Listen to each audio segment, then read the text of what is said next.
mwese banywanyi bacu mubana natwe kandi mugakurikira amakuru n'ibiganiro dutambutsa kuri doshera YouTube ICTV tubashikiriza amakuru abagezweho avugwa tugiye kubashikiriza zimwe mu nkuru zigezweho. Hari amakuru menshi dufise, tuza kugaruka ku makuru ari kuvugwa ku kibuga c'indege Melchior Ndadaye Bujumbura. Ni ikibuga kiriko kirakoreshwa mu kushikiriza ibikoresho vy'intambara ndetse n'ibindi bikoresho vya gisirikare. Abagwanyi bari muri Uvira, abasirikare b'u Burundi ndetse na FARDC ndetse na za Wazalendo, abo rero bakaba bariko barakora ibishoboka byose kugira igisagara ca Uvira ntigifatwe. Ni igisagara kiri strategique cyane kubera ko igisagara ca Uvira gufatwa u Burundi buzoba buri mu kaga gakomeye. Amakuru amwamwe ari kudushikira nuko hari ibigwanisho ndetse n'ibindi bikoresho by'igisirikare biriko birava ku kibuga c'indege ca Bujumbura. Ivyo bigwanisho bikajanwa muri Uvira, aho rero bivugwa ko umwanya n'umwanya Burundi bushobora kwisanga mu kaga gakomeye kubera ko amakuru menshi yamaze kuja habona yarerekana ko Burundi buriko burakoresha inguvu nyinshi mu gushira inguvu mu gisagara ca Uvira, aho rero benshi bavuga ko ibintu bishobora kuza gukwegera igihugu c'u Burundi kandi ko intambara ishobora kwaduka umwanya n'umwanya.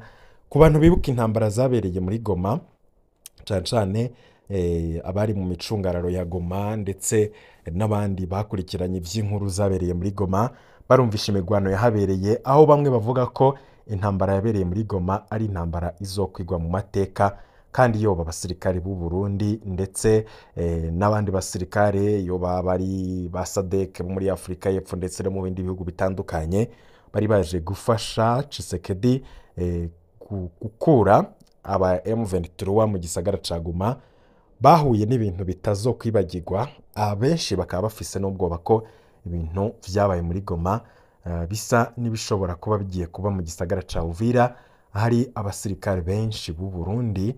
Amakuru rero akaba yamaze kuja habona ko ibintu biriko birakogwa muri Goma muri Uvira bishobora kuza kumera nabi cane.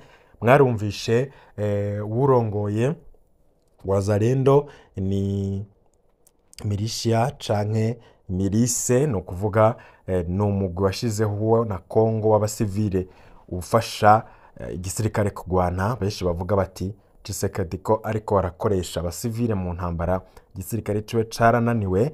None rero abo basivile bari muri uwo mugwi wa Wazalendo batanguye no kwanka abagenerale. Hari umugenerale Tshisekedi yarungitse kurongora urugamba ndetse no kuruyobora muri Uvira. Izo milice zikaba zaranse ko uwo mugenerale yinjira muri Uvira kubera ko bavuga ko nawe yoba ari umugambanyi ariko arakorana na M23. Abo rero bakaba baranse umugenerale yemewe n'amategeko mu gihe bo ari abanyagihugu basanzwe ariko bahawe ibigwanisho. Bamwe bakabigereranya nibiba mu Burundi aho umugambwe uri ku butegetsi wahaye inguvu zidasanzwe imbonerakure. Mu minsi iheze tukaba twaranabahaye inkuru y'abasirikare n'imbonerakure barenga 3,000 cane hari haguriyemwo imbonerakure bariko barinjira mu misozi miremire haute plateau zo muri Kivu. Ivyo rero vyose bikaba vyerekana ko imikoranire ya hafi iri hagati y'u Burundi ndetse na Kinshasa ishobora kuza kuvyara umwuka mubi w'intambara, aho ibintu rero bikomeza kumera nabi cyane mu karere. Kibuga c'indege mpuzamakungu citiriwe Melchior Ndadaye i Bujumbura mu Burundi kikaba rero kiriko kirakoreshwa mu gutwara ibikoresho ndetse n'ibindi bintu bitaramenyekana. Hari ikinyamakuru gikora amatohoza cyane mu vy'umutekano citwa Africa Intelligence cashize hanze amakuru y'ukuntu ikibuga c'indege ca Bujumbura kiri gukoreshwa kugira ibigwanisho ndetse n'ibindi bikoresho vyankenerwa bishitke mu muji wa Uvira, kubera ko murazi ko M23 yarugaye ibibuga vyose Kinshasa yakoresha mu kugira ishitse ibikoresho canke ndetse n'ibifungurwa abasirikare bakenera muri Kivu, yoba Kivu y'Epfo na Kivu ya ruguru. Ikibuga c'indege ca Bujumbura rero cyari kimaze igihe kiri gukoreshwa na leta ya Kongo mu kurungika yiyoba ibigwanisho, ni ukuvuga inkoho, amafaranga ndetse n'ibindi bikoresho vya gisirikare ngo vyinjire mu gisagara ca Uvira, aho rero ubwoba ari bwinshi cane ko hashobora kwaduka intambara zidasanzwe ku isaha zine umunsi w'ejo, ni isaha zine canke saa yine ni z'ijoro, mw'ijoro mu masaha y'ijoro hari abantu batamenyekanye bashobora kuba barakoze igitero kidasanzwe ku kibuga c'indege ca Bujumbura, nubwo leta y'u Burundi ngo ntaco yigeze ibivuga ko yagumye mu gacerere. Hari amakuru avuga ko hari igitero coba carabaye ndetse hakumvikana ibiturika ku kibuga c'indege ca Bujumbura. Ivyo vyagizwe akamizwe n'ingoma ubutegetsi buranyigiza, ariko ibikoresho vyo guhanahana amakuru ku kibuga c'indege ca Bujumbura, mu kibuga c'indege mpuzamakungu citiriwe Melchior Ndadaye Bujumbura, ibikoresho vyose vyo guhanahana amakuru vyari vyakuweho. Ivyo rero bikaba byari byinjiriwe n'abantu boba barakoze ico gitero. Benshi rero bakavuga ko leta y'Ububirigi yari yahaye Uburundi ibimenyetso ko hashobora kwaduka ibibazo bikomeye vy'umutekano. Hari n'amakuru tuza kubaha vy'Umubirigi yaraye yirukanywe kubera amakuru yatanze. Ivyo rero bikavuga ko itumanaho ndetse n'ibikoresho vyo guhanahana amakuru ku kibuga c'indege ca Bujumbura ryari ryamaze gukugwaho. Abantu rero batazwi vyasa nkaho bariko baragerageza gukuraho iryo koranabuhanga, kuko rero bo babona ko bari bazi neza uko rikora, ariko kugira hataza kumenyekana ibiriko biraba baraciye insinga ndetse bakoresha nyene ubuhinga bwa none mu kwinjirira ikoranabuhanga ku kibuga c'indege ca Bujumbura. Iminota 6 yari hagije kuba iryo koranabuhanga ryari ryamaze kuvanwaho ku kibuga c'indege ca Bujumbura. Nyuma rero yo kubona amakuru yose bifuzaga, bakaba baciye bataha kubera ko bari bamaze kumenya vy'umutekano abariko barahinjira ndetse n'ibikoresho ndetse n'indege zihagwa.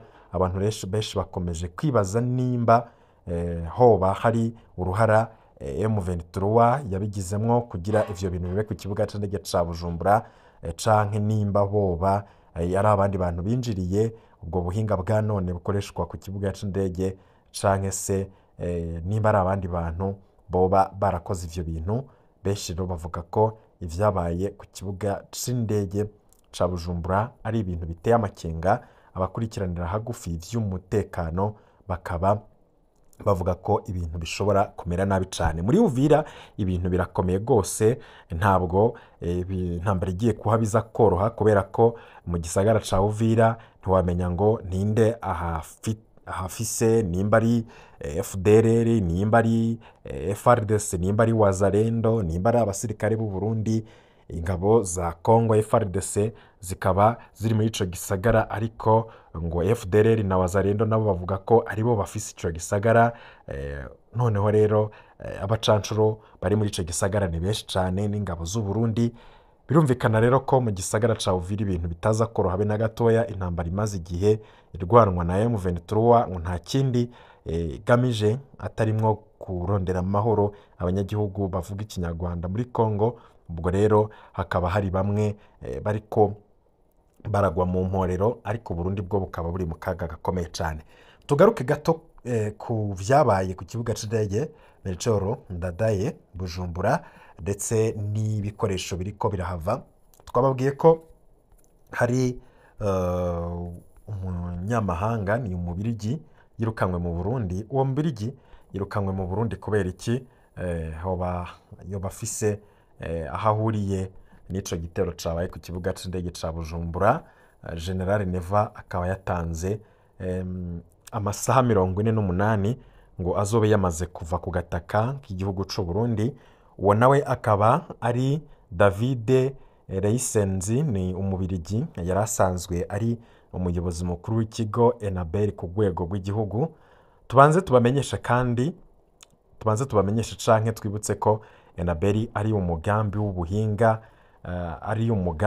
w'ubuhinga w'igihugu c'Ububirigi wo gufashanya n'u Burundi uwo mugambi rero ukaba wahoze witwa CTB canke Coopération Technique Belge, ariko rero inyuma y'umwaka wa 2015 wahinduwe izina uca witwa Enabel. Gushika uno munsi rero uwo mugambi Enabel warurongowe na David License ku rwego rw'igihugu, uwo bita Directeur Pays canke Country Director, akaba ariwe abajejwe ibikorwa byose by'uwo mugambi ku rwego rw'igihugu. None kubera iki uwo mubiri gihajeje kwirukanwa mu Burundi? Nkuko rero biri mu makuru twatohoje tukaba tunakesha Kingi Umurundi, intandaro ya byose ni isanamu uwo mutegetsi yacishije ku rubuga rwiwe rwa LinkedIn. Iyo sanamu ikaba yerekana ingorane z'ibitoro zugarije igihugu c'u Burundi. Mu ncamake iyo sanamu yerekana imodoka yunguruza abantu bafise amabarabara. Iyo sanamu yerekana imodoka yunguruza abantu ifise amabara y'igihugu c'u Burundi n'idarapo ry'u Burundi, irimwo abanyagihugu, ifise imizigo myinshi hejuru, imodoka ihagaze, umunyagihugu nawe agerageza gushiramwo ibitoro vyanka, ariko iyo modoka nta n'amapine ifise, iboneka ko ari imodoka idashobora kugenda. Iyo sanamu rero ikaba yateye ishavu ryinshi abategetsi ba CNDD-FDD, nk'uko biri mu makuru dukesha amasoko yacu. Bashabagirwa ko bafata ingingo yo kwirukana David License ubutarariye mu kumuha amasaha 48 kugira azobe yavuye ku gataka k'u Burundi. Bisigura ko kuva igenekerezo rya 5 z'ukwezi kw'icenda 2025 gushika ku munsi w'Imana igenekerezo rya 7 z'ukwezi kw'icenda 2025 umubiri yategerezwa kuba atakibarizwa mu Burundi. Amakuru kandi dufise yemeza ko David yamaze kwitegura kugira aca asohoka igihugu muri ayo masaha yahawe.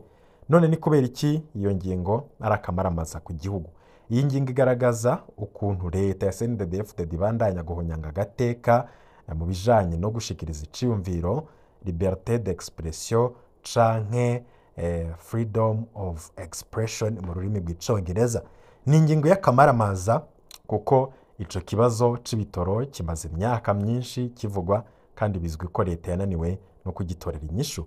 Biratangaje kandi ukuntu uwo mutegetsi wa Enabel ahejeje kwirukanwa mu gihugu, mu gihe umukuru w'igihugu Evariste Ndayishimiye ubwo yaheruka gushikiriza ko ico kibazo c'igitoro gikwiye kubandanya kivugwa kugira umuti wacu uboneke.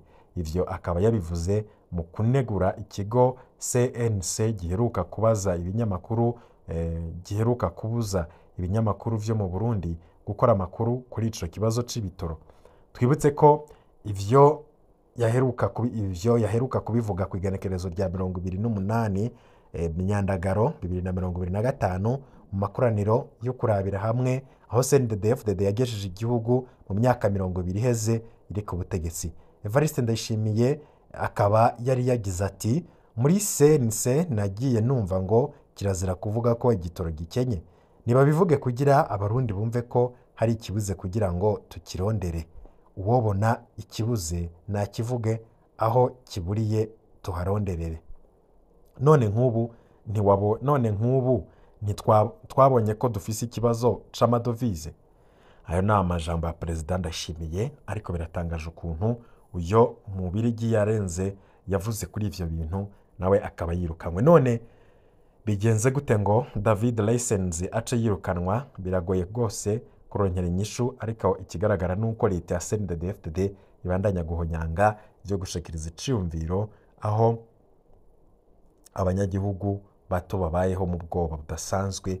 Ibi rero bikaba ari ibintu biteye agahinda. Igihugu c'u Burundi benshi ntibazi kizotwagwa gutya gushika ryari, canke abarundi b'umutima nibo bo guhaguruka bagasayura igihugu, kuko ibintu vyarayangaye kandi ubutegetsi bwo bwose wamengo ntaco bibubwiye, ahubwo n'ugerageje kwerekana inyishu aca yitwa umwasi w'igihugu. Ngivyo biri kubera mu Burundi. Bujumbura ntivyoroshe ku kibuga c'indege. Ico gitero cakozwe nande? Isi y'amakuru yakuwe ku kibuga c'indege yajanwe hehe? Hagiye gukurikira iki muri Uvira? Ayo ni amakuru yose tubandanya kubashikiriza umwanya ku mwanya. Bana natwe mu kanya turaza tubigaruka ko, ndetse n'andi makuru mashasha tuba twamaze gutohoza.